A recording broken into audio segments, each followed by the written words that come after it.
اعوذ باللہ من الشیطان الرجیم بسم اللہ الرحمن الرحیم۔ جو بندہ یہ وظیفہ پڑھ لیتا ہے اس کے پورے سال کے دن پھر جاتے ہیں۔ یہ وظیفہ سارے نصیبوں کو کھول دیتا ہے۔ خاص وظیفہ آپ کے حوالے کرنے جا رہا ہوں۔ جو بندہ بھی اس وظیفے کو پڑھتا ہے رب کریم راتوں رات تقدیر کے بند تالوں کو کھول دیتا ہے۔ آج کا خاص وظیفہ ان کے لیے ہے جو کئی سالوں سے وظائف پڑھ رہے ہیں، تسبیحات پڑھ رہے ہیں، لیکن دعائیں قبول نہیں ہو رہی، مشکلات پریشانیاں ختم ہونے کا نام نہیں لے رہی۔ تو آج صرف ایک بار یہ وظیفہ پڑھ کر دیکھنا، مقدر کا ستارہ ایسا چمکے گا کہ دوبارہ کبھی کسی اور وظیفے کی ضرورت ہی نہیں پڑے گی۔ یہ وظیفہ فوری طور پر آپ کی حاجات کو پورا کر دے گا۔ آج مجھ سمیت ہر کوئی چاہتا ہے کہ وہ رات کو مانگے، صبح آنکھ کھلے تو اس کی ہر حاجت پوری ہو جائے۔ اگر آپ بھی راتوں رات امیر و کبیر بننا چاہتے ہیں، راتوں رات اپنے گھر کے حالات کو بہتر بنانا چاہتے ہیں، راتوں رات اپنی خواہشات کو غیب سے پورا کروانا چاہتے ہیں، تو یہ وظیفہ صرف ایک بار بتائے گئے طریقے سے پڑھ کر دیکھیے گا۔ میرا رب جو آسمانوں کو اٹھائے ہوئے ہے، زمین کو بچھائے ہوئے ہے، جس کی مرضی کے بغیر ایک پتا بھی نہیں ہل سکتا، یہ وظیفہ پڑھنے کے بعد آپ رب کریم کے لاڈلے بن جاؤ گے۔ ایک بچہ جو ماں کا لاڈلا ہوتا ہے وہ اپنی خواہش کو ظاہر کرے تو ماں اپنا تن من دھن بیچ کر اپنے بچے کی خواہش کو پورا کرتی ہے۔ اور جب کوئی بندہ رب کا لاڈلا بن جاتا ہے، رب سے اپنے مقصد کی، اپنی حاجات کی خواہش کرتا ہے، تو میرا رب اس کے مقدر کا ستارہ چمکا دیتا ہے۔ اور جب حکم الہی آ جاتا ہے پھر دنیا کی کوئی طاقت آپ کی کامیابی کو چھین نہیں سکتی۔ آج تک آپ نے بہت سے اعمال، بہت سی تسبیحات، بہت سے وظائف پڑھے ہوں گے، لیکن آج ایک ایسا خاص راز آپ کی خدمت میں لے کر حاضر ہوا ہوں جسے پڑھنے کے بعد کئی مہینوں، کئی گھنٹوں، کئی سالوں تک آپ کو انتظار نہیں کرنا پڑتا۔ جو آپ کی حاجات ہیں اس وظیفے کو پڑھنے سے وہ سب کی سب پوری ہو جائیں گی۔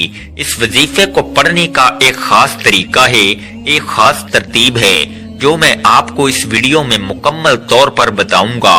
جب آپ بتائے گئے طریقے سے اس وظیفے کو پڑھ لیں گے تو آپ رب کے لاڈلے بن جائیں گے اور آپ کا من چاہا نصیب لکھ دیا جائے گا، اور جو نصیب میں لکھ دیا جاتا ہے وہ پورا ہو کر رہتا ہے۔ آج کا وظیفہ ان کے لیے ہے جو گھر میں جوان بیٹھی ہیں، رشتے نہیں ہو رہے، رشتہ اگر آتا بھی ہے تو ٹوٹ جاتا ہے، رشتے میں کوئی رکاوٹ آ جاتی ہے، کوئی پریشانی آ جاتی ہے، لوگ دیکھ کر چلے جاتے ہیں۔ اگر تو کوئی بندہ رکاوٹ بن رہا ہے تو آپ اس بندے کو ذہن میں رکھ کر بیٹھیں، خود پڑھ لیں، ماں باپ پڑھ لیں۔ اسی طرح اگر آپ جلد شادی کے اسباب چاہتے ہیں، شادی قریب ہے، ماں باپ پریشان ہیں کہ پیسوں کی کمی کی وجہ سے بیٹی کا جہیز لینا ہے، گھر کے اخراجات پورے نہیں ہو رہے، اتنی مہنگائی کے دور میں کیا کریں، تو میرا رب جب غیب سے مدد کرتا ہے تو وسیلے خود بخود بن جاتے ہیں۔ جب غیب سے مدد آتی ہے تو جلد شادی کے اسباب بھی بن جاتے ہیں اور آپ کے ہر قدم پر کامیابی مقدر ہو جاتی ہے۔ یہ ایک ایسا وظیفہ ہے، ایسا ذکر الہی ہے جس کو پڑھنے کے بعد بندہ رب کا لاڈلا بن جاتا ہے۔ وہ رب جو پتھر میں کیڑے کو غذا دینے پر قدرت رکھتا ہے، کیا وہ آپ کی حاجات پوری نہیں کرے گا؟ بدبخت ہے، بدقسمت ہے وہ بندہ اس وظیفے کو لاپرواہی میں چھوڑے گا۔ جب کبھی آپ کو پیسوں کی ضرورت پڑ جائے، جب کبھی آپ پر ایمرجنسی آ جائے، جب کبھی آپ پر پریشانیاں، مصیبتیں حد سے زیادہ بڑھ جائیں، جب آپ کے راستے میں رکاوٹیں، بندشیں حد سے زیادہ بڑھ جائیں، جب ہر قدم پر ناکامی کا سامنا کرنا پڑے، جب آپ خود کو بند گلی میں محسوس کرو، جب آپ کو کوئی راستہ دکھائی نہ دے، تو پھر آپ کو یہ خاص وظیفہ راتوں رات امیر و کبیر بنا دے گا۔ جب کبھی پریشانیاں آئیں، کسی کے پاس جانے سے پہلے، در در کی ٹھوکریں کھانے سے پہلے، لوگوں کے تانے سننے سے پہلے، کسی کے سامنے ہاتھ پھیلانے سے پہلے، گھر کے خاموش کونے میں بیٹھ کر یہ وظیفہ بتائے گئے طریقے سے پڑھ لینا۔ رب کعبہ کے حکم سے فرشتے آئیں گے، آپ کے گھر کے تمام حالات کو بہتر بنا جائیں گے۔ ہر کوئی جانتا ہے کہ جب تک رب نہ چاہے کامیابی مل نہیں سکتی، جب تک رب نہ چاہے مشکلات پریشانیوں کا خاتمہ ہو نہیں سکتا، تو پھر کیوں در در کی ٹھوکریں کھاتے ہو، لوگوں کے تانے سنتے ہو؟ آج ایک ایسا مشکل کشا عمل آپ کے حوالے کرنے جا رہا ہوں جسے جب بھی کبھی اللہ والوں نے پڑھا، اللہ کے نیک بندوں نے پڑھا، جب کبھی کسی نے تنہائی میں بیٹھ کر رب کے سامنے یہ وظیفہ پڑھا، رب کریم نے راتوں رات تقدیر کے فیصلے فرما دیے۔ آپ بڑے بڑے وظیفے پڑھ کر تھک چکے ہیں، آپ بیمار ہیں، لاچار ہیں، اپنی بیماری لاچاری سے آپ بے بس ہو چکے ہیں، لا علاج بیماریوں سے نجات کے لیے پڑھ لیں، اپنے گھر سے بے سکونی بے برکتی کے خاتمے کے لیے پڑھ لیں۔ آج لاکھوں کمانے والا بھی مہینہ ختم ہونے سے پہلے روتا پریشان نظر آتا ہے کہ ہمارے گھر کے اخراجات پورے نہیں ہو رہے۔ جو 25 30 40 ہزار تنخواہ پر کام کرتے ہیں، ان کے حالات کیسے بہتر ہو سکتے ہیں؟ وہ گھر کے اخراجات کو کیسے پورا کریں گے؟ لیکن جب آپ کے مال میں، آپ کی دولت میں، آپ کے کاروبار میں برکت آ جاتی ہے، پھر آپ کے تھوڑے پیسوں میں زیادہ کام ہونا شروع ہو جاتا ہے، پھر آپ کے مسائل ختم ہو جاتے ہیں، آپ پر بیماریاں نہیں آتی، آپ پر پریشانیاں نہیں آتی، آپ کے گھر میں رحمتوں برکتوں کا نزول ہو جاتا ہے۔ اگر آپ بھی اپنے گھر سے بے سکونی کا، بے برکتی کا خاتمہ کرنا چاہتے ہیں، اگر آپ بھی اپنے تمام مسائل، تمام پریشانیوں سے، تمام حادثات سے، تمام نقصانات سے رب کی حفاظت میں جانا چاہتے ہیں، تو صرف ایک بار یہ وظیفہ بتائے گئے طریقے سے پڑھ کر دیکھنا۔ اللہ کا کوئی نیک ولی، فرشتہ انسانی روپ میں آئے گا، آپ کی مدد کر جائے گا۔ رب کو راضی کرنا، رب سے مانگنا ہی سب سے آسان طریقہ ہے۔ آج ہماری ناکامی کی سب سے بڑی وجہ کیا ہے؟ آج پر ہم کوئی مشکل وقت آتا ہے، ہم سب سے پہلے کسی دوست، احباب، رشتہ دار سے مانگتے ہیں۔ جب کوئی منہ نہیں لگاتا یا ہماری مدد نہیں ہوتی، پھر جعلی پیروں فقیروں کے چکروں میں پڑ جاتے ہیں۔ یہ مسائل پچھلے وقت میں بھی آتے تھے، پیغمبروں اور رسولوں پر بھی رزق کی تنگی آئی، لیکن وہ کبھی بھی اپنے رب کے علاوہ کسی کے پاس نہیں گئے۔ آپ پر جب بھی مشکل وقت آئے، جب بھی پریشانی آئی، آپ نے ہمیشہ اپنے رب کے سامنے بیٹھ کر یہ وظیفہ پڑھنا ہے۔ وقت کی نزاکت کو مد نظر رکھتے ہوئے آئیے ناظرین آج کے اس خاص عمل کی طرف چلتے ہیں، لیکن اس سے پہلے آپ سے گزارش ہے کہ اگر آپ اس چینل پر نئے ہیں اور آپ نے ابھی تک اس چینل کو سبسکرائب نہیں کیا تو خدارا اس چینل کو ابھی سبسکرائب کر لیں، کیونکہ ایسے بہت سے وظائف، بہت سے اعمال آپ کے حوالے ڈیلی بیسز پر کرتا رہوں گا۔ اب عمل کیا ہے؟ آپ کو جب جہاں جیسے وقت مل جائے، باوضو مصلی پر بیٹھ کر آپ نے سب سے پہلے نبی کریم رؤوف الرحیم صلی اللہ علیہ وآلہ وسلم کی ذات پاک پر 3 بار درود پاک پڑھنا ہے۔ درود پاک آپ کوئی سا بھی پڑھ سکتے ہیں، آپ مختصر اور آسان سا درود صلی اللہ علی محمد پڑھ لیں، آپ صلی اللہ علیہ وآلہ وسلم پڑھ لیں، آپ نماز والا درود ابراہیمی پڑھ لیں تو سب سے بہتر ہے۔ ایک بار ثواب کی نیت سے میرے ساتھ بھی پڑھیے گا۔ اللہم صلی علی محمد وعلی آل محمد کما صلیت علی ابراہیم وعلی آل ابراہیم انکا حمید مجید۔ اللہم بارک علی محمد وعلی آل محمد کما بارکت علی ابراہیم وعلی آل ابراہیم انکا حمید مجید۔ 3 بار درود پاک پڑھتے ساتھ ہی فوری طور پر آپ نے اپنے خاص مقصد کی نیت کرنی ہے۔ ہر کسی کا مقصد ایک جیسا نہیں ہوتا، ہر بندے کا مقصد الگ الگ ہوتا ہے، تو لہذا آپ کا کوئی بھی مقصد ہے، آپ بے گھر ہیں یا آپ کرائے کے مکان میں رہتے ہیں، نیا اپنا ذاتی گھر مانگ لیں، دولت، شہرت، گاڑی، جو آپ کو مانگنا ہے مانگ لیں، من پسند نوکری، من پسند شادی یا من پسند گھر، یا اپنے گھر کے حالات کو بہتر بنانے کے لیے پڑھ لیں، گھر سے بے سکونی بے برکتی کے خاتمے کے لیے پڑھ لیں، زندگی کے ہر مقصد میں کامیابی کے لیے آپ کو یہ وظیفہ پڑھنے کی مکمل اجازت ہے۔ اپنے مقصد کی نیت کرتے ساتھ ہی فوری طور پر آپ نے ایک بار اعوذ باللہ من الشیطان الرجیم بسم اللہ الرحمن الرحیم پڑھ کر وظیفے کا آغاز کرنا ہے۔ اور سب سے پہلے نمبر پر جو وظیفہ آپ نے پڑھنا ہے وہ رب کریم کے ایک نام کا وظیفہ ہے۔ آپ نے پہلے نمبر پر سبحان اللہ کو پڑھنا ہے۔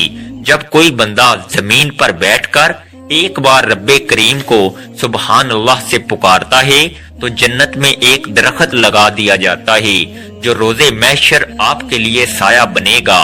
سبحان اللہ کو آپ نے کیسے پڑھنا ہے اور کتنی بار پڑھنا ہے توجہ کیجئے گا۔ سبحان اللہ ایک بار ہو گیا، سبحان اللہ 2 بار ہو گیا، سبحان اللہ 3 بار ہو گیا۔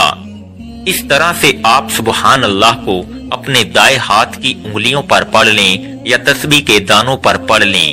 آپ نے صرف 10 بار پڑھنا ہے اور جب جب آپ کی زبان سے سبحان اللہ نکل رہا ہو آپ روتے ہوئے، تڑپتے ہوئے، سسکتے ہوئے رب کریم سے مانگتے چلے جائیں۔ صرف 10 بار سبحان اللہ پڑھنے سے آپ رب کریم سے ہاتھ پھیلا کر جو بھی مانگیں گے میرا رب جھولیاں بھر بھر کر عطا فرمائے گا۔ وہ ذات اتنی رحمان ہے، اتنی کریم ہے کہ جب دینے پر آتی ہے تو چھپر پھاڑ کر عطا فرماتی ہے، نہ چہرے دیکھتی ہے نہ اعمال دیکھتی ہے۔ سبحان اللہ پڑھنے سے رب کی تعریف ہوتی ہے اور رب کی تعریف کرنے والا رب کا لاڈلا بن جاتا ہے۔ جب کوئی بندہ اپنے مشکل وقت میں سبحان اللہ کو ہاتھ کی انگلیوں پر صرف اور صرف 10 بار اپنے مقصد کو ذہن میں رکھ کر پڑھتا ہے وہ رب کا لاڈلا بن جاتا ہے۔ یہ رب کی لاڈلی تسبیح ہے۔ جب آپ رب کے لاڈلے بن جاتے ہیں پھر رب فرماتا ہے فرشتوں یہ جو مانگتا ہے اس کی ہر حاجت کو پورا فرما دو۔ سبحان اللہ کو صرف 10 بار پڑھتے ساتھ ہی دوسرے نمبر پر جو وظیفہ آپ نے پڑھنا ہے وہ آج کا خاص الخاص اور شرطیہ عمل ہے۔ آپ نے دوسرے نمبر پر سورہ کوثر پڑھنی ہے۔ آج ایک ایسا مشکل کشا عمل، ایک ایسا طاقتور وظیفہ، ایک ایسا خاص اور مجرب عمل آپ کے حوالے کر رہا ہوں جسے دولت کی خاص تسبیح کہا جاتا ہے۔ رب کریم سے پیسے حاصل کرنے کا، رب کریم سے خزانے لوٹنے کا ایک ایسا خاص راز آپ کے حوالے کر رہا ہوں۔ سورہ کوثر کو آپ نے کتنی بار پڑھنا ہے توجہ کیجئے گا۔ بسم اللہ الرحمن الرحیم، انا اعطیناک الکوثر فصلی لربک وانحر ان شانئک ھو الابتر۔ آپ نے سورہ کوثر کو صرف 33 بار پڑھنا ہے اور یہ وظیفہ پڑھتے دوران آپ نے کسی سے کوئی بات نہیں کرنی، نہ کوئی آپ سے بات کرے گا۔ جب آپ کی زبان سے سورہ کوثر نکل رہی ہو آپ اپنی حاجات کو، اپنے مقصد کو ذہن میں رکھ کر رب کریم سے مانگتے چلے جائیں۔ صرف 33 بار سورہ کوثر پڑھتے دوران آپ رب کریم سے پہاڑ جتنا سونا بھی مانگیں گے، من پسند نوکری، شادی کے لیے پڑھیں گے تو رب کی ذات بہتر نہیں بہترین عطا فرمائے گی۔ جب کوئی اللہ والا اللہ پاک سے لو لگاتا ہے، اللہ پاک سے مانگتا ہے، خلوص سے دل کے ساتھ مانگتا ہے تو اللہ پاک چھپر پھاڑ کر عطا فرماتا ہے۔ 33 بار سورہ کوثر پڑھتے ساتھ ہی ایک نئی زندگی کا آغاز ہو جائے گا۔ آپ جس طرف قدم بڑھائیں گے کامیابی مقدر ہو جائے گی۔ آپ رب کریم سے جو بھی مانگیں گے آپ کے مقدر میں لکھ دیا جائے گا، کیونکہ آج کا وظیفہ پڑھنے کے بعد آپ کے منہ سے نکلی ہر بات پوری ہو جائے گی۔ 33 بار سورہ کوثر پڑھتے ساتھ ہی آج کا تیسرا اور آخری وظیفہ جس کے بغیر یہ عمل نامکمل ہے۔ بعض اوقات جب انسان پر مشکل وقت آتا ہے، پریشانیاں آتی ہیں، مسائل آتے ہیں، ان کی بڑی وجہ گناہوں کی پکڑ ہوتی ہے۔ جب انسان کے گناہوں کی پکڑ ہو جاتی ہے پھر بندہ کچھ بھی کر لے وہ کامیاب نہیں ہو سکتا۔ آج آپ نے پہلے نمبر پر 10 بار سبحان اللہ پڑھنا ہے، دوسرے نمبر پر 33 بار سورہ کوثر پڑھنی ہے۔ اب آپ نے تیسرے نمبر پر جو وظیفہ پڑھنا ہے وہ وظیفہ استغفر اللہ کا وظیفہ ہے۔ آج وہ بہنیں بیٹیاں جو کہتی ہیں کہ ہماری دعائیں قبول نہیں ہوتی، ہمارے اخراجات پورے ہونے کا نام نہیں لیتے، ہمارے مسائل ختم ہونے کا نام نہیں لیتے، تو وہ تیسرے نمبر پر استغفر اللہ کو پڑھ کر دیکھیں۔ استغفر اللہ کو آپ نے کیسے پڑھنا ہے اور کتنی بار پڑھنا ہے توجہ کیجئے گا۔ استغفر اللہ 1 بار ہو گیا، استغفر اللہ 2 بار ہو گیا، استغفراللہ 3 بار ہو گیا۔ اس طرح سے آپ استغفراللہ کو اپنے دائیں ہاتھ کی انگلیوں پر پڑھ لیں، آپ تسبیح کے دانوں پر پڑھ لیں۔ آپ نے 313 بار پڑھنا ہے۔ آپ نے 313 بار استغفراللہ کو ندامت اور شرمندگی کے ساتھ پڑھنا ہے۔ استغفراللہ ایک توبہ ہے، اللہ پاک سے رجوع کرنے کا ایک ذریعہ ہے۔ اگر آپ اللہ کے پسندیدہ بندے، مقرب بندے بننا چاہتے ہیں تو پھر آپ نے 313 بار استغفراللہ پڑھتے ہوئے اپنے صغیرہ کبیرہ گناہوں کو یاد کرتے ہوئے آپ نے استغفراللہ پڑھنا ہے۔ جب آپ یہ تینوں اعمال بتائے گئے طریقے اور ترتیب سے پڑھ لیں تو آخر میں پھر 3 بار درود پاک پڑھنا ہے۔ جو درود پاک آپ نے عمل کے شروع میں پڑھا تھا، اب آپ کا عمل مکمل ہو گیا۔ یہ وظیفہ پڑھنے کے بعد آپ ہاتھ اٹھا کے اپنی ہر حاجت کا اللہ پاک سے سوال کریں۔ اللہ پاک بڑا غفور الرحیم ہے، آپ کی ہر حاجت، ہر جائز دعا کو قبول فرمائے گا اور اللہ آپ کو بہتر نہیں بہترین سے نوازے گا انشاءاللہ۔ دعا ہے کہ رب کریم میرا سنانا اور آپ کا سننا اپنی پاک بارگاہ الہی میں قبول و منظور فرمائے، جو مانگا مقدر فرمائے، جو نہیں مانگ سکے بن مانگے عطا فرمائے۔ ناظرین، اپنے رزق میں برکت اور وسعت کے لیے اللہ تعالیٰ کے 99 ناموں میں سے کوئی ایک نام کمنٹ میں ضرور لکھیں۔ اللہ تعالیٰ ہم سب کا حامی و ناصر ہو، آمین۔ السلام علیکم ورحمۃ اللہ وبرکاتہ۔